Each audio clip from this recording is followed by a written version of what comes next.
अस्सलाम वालेकुम जनाब, की हाल? ठीक ठाक, खुश हो?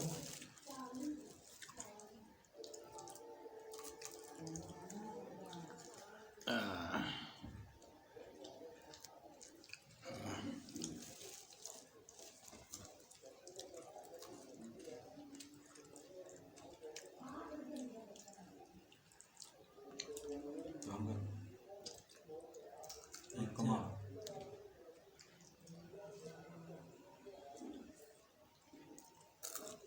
जरा काबू नहीं जाएगा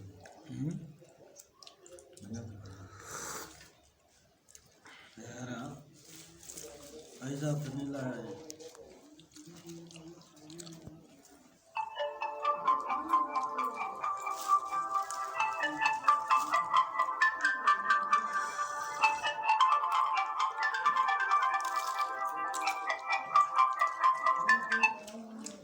हाँ जी अभी ਗਾਇਸ ਬਸ ਧੱਕ ਕੱਢ ਕੀ ਕਰਦਾ ਪਿਆ ਜਲੇਬੀਆਂ ਦੀ? ये भी दादा हाँ जी हाँ जी ਜਲੇਬੀਆਂ ਗਿਆ ਸੀ ਹਲ ਦਵਾਉਣ ਉਹਨੇ ਵੇ ਭਾਈ ਨੇ ਬੁਲਾਇਆ ਸੀ ਮੈਂ ਕਿਹਾ ਨਾਲ ਧਵਾ ਲਿਆ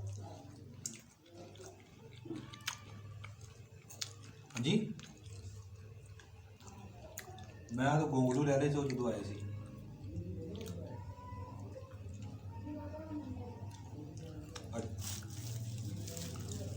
जा ठीक चलो ठीक है ਹਾਂਜੀ ਫੋਨ ਆ ਗਿਆ ਬੰਦੇ ਦਾ ਤੇ ਜਲੇਬੀਆਂ ਖਾਦੀਆਂ ਜਾ ਰਹੀਆਂ ਨੇ। अंब निकल गए ਹਾਂ आ साडा डेरेदारी है ਆ ਡੇਰਾ ਅੱਜ ਸਾਡਾ ਆ। बेरोजगारी का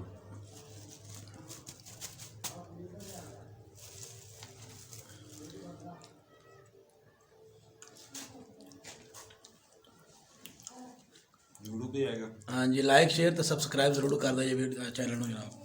ਯਾਸੀਨ ਨਿਸ਼ਾਨੀ ਰਸੂਲਪੁਰੀਆ ਚੈਨਲ ਜਿਹੜਾ ਨਾ ਲਾਈਕ ਸ਼ੇਅਰ और ਸਬਸਕ੍ਰਾਈਬ ਕਰ ਦਿਆ ਜੀ।